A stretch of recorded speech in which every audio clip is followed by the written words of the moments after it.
hekayənizi danışmışsınız. Gəlin ondan başlayın. Kim idi Mahirə xanım? Yəni bizi tanıdın biraz. Mən Mahirə Cəfərova, Rasim qızı, 1967-ci ildə İsmail Albaskal qəsəbəsində dünyaya göz açmışam. Zəhmətkeş bir ailədə. Düzdür, ailəmdə belə bir aşpaz sənəti işlədən olmayıbdı. Mən uşaqlıqdan bu sənətə həvəsim olubdu. Həmişə. Mən göz açandan evimizdə həmişə qonaq qarılırdı. Həmişə atamın evi dolu qonaq qarıyla. Anam ləzzətli yeməklər pişirərdi, çox ləzzətli. Mətbəxdən çıxmayıb.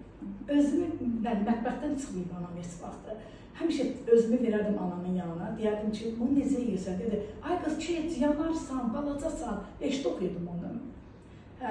Fikir vermirdim. Yenə qonaq gəldi, gedirdim anamın yanına, böyrünə girirdim, qazına baxırdım, yolmu nə bişirir, nə edir. Deyirdi ki, az keçdə, sən nesə aşpaz olmaq istəsə. Deyirdim, bilmirəm, dünyanın əlbəttə məktəbi qutarınıdır. Gedəcəm, peşə məktəbində oxuyayım, aşpaz olacaq. Deyirdi, yox, bizdə aşpazlar icazə verilmirdi, olmalı. O vaxt nəsə başqaca baxırdı. Bir gündən nəsə bir gün söhbət edir ki, anam Bakıya edir, bizim Bakıda evimiz var, edir qardaşlarımızın baxmağa. Dedi ki, yemək pişirər böyük bacılı evdə. Bu getdi, atam deyir ki, belə dolma pişirərsiniz. Bacıma dedim ki, nə olar, mən bişirim də. Dedi, yox, sən bişirmə, balacasan, yanarsan, bacarmarsa. Dedim, nə olar, icazə ver, mən bişirim, amma çizdərəcəm, deyəcəm ki, sən bişirmə yeməyi, mən bişirmədim. Nəsə əti çəkdim, hamısını bacıma qoymadım, hamısını bişirdim dolmanı. Atam gəldi işdən, sıfıra açdı, o yedi, atam dedi, bəh, nə dadlı bişirmişsiniz, bunu kim bişirir? Bacım baxdı mənə, mən baxdım bacıma. Axı dedim, yox, qoy doğrusun deyəndə, yalan danışmayaq. Çünki dilimizi atamız, anamız doğruya öyrənilmiş. Dedim, mən bişirmişəm. Dedi, çox dadlıdır, amma düyünün dolması yoxdur. Dedi, bunu bilməyiniz. Sirlərini? Ayzad, sirlərini bilmirdim, 5-də oxuyordum da, uşaq idim. Bir yandan sevindim ki, atam təriflədi. Dedi ki, amma Mahirə qızım, əlin duzu var ha. Dolma deyib, baxmayaq, düyüsüdür, amma çox dadlı bişirmişsən. Elə bir atamın o sözündən sonra daha da mənə ruh yüksəlliyi başladı bu aşpazlıq sənətinə qarşı. Elə oldu ki, biraz məyus oldum. Məktəbi qutarandan sonra ailə həyatı qurdum, qutaran kimi.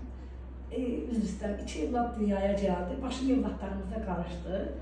Sonra qərar aldım, Tataristan Kazan şəhərinə köçək.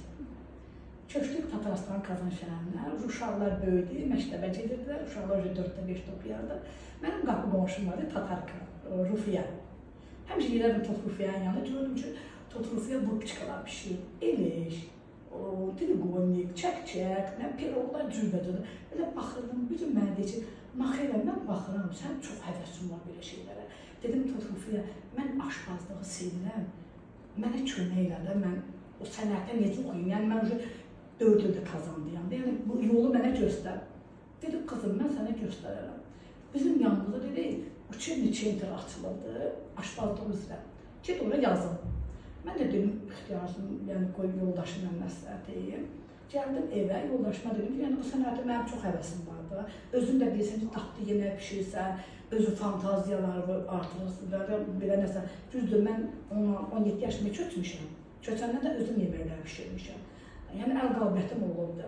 Həmişə yoldaşım tərifləyir. Mən buradan təşəkkür edirəm yoldaşıma ki, mənə çox dedikcə dayaq durdu bu sənətimi, yazılmağa Uçerni Centerə. İcazə verdi, mənə dayaq durdu, təkan verdi mənə, mən bu sənətə yiyənəm.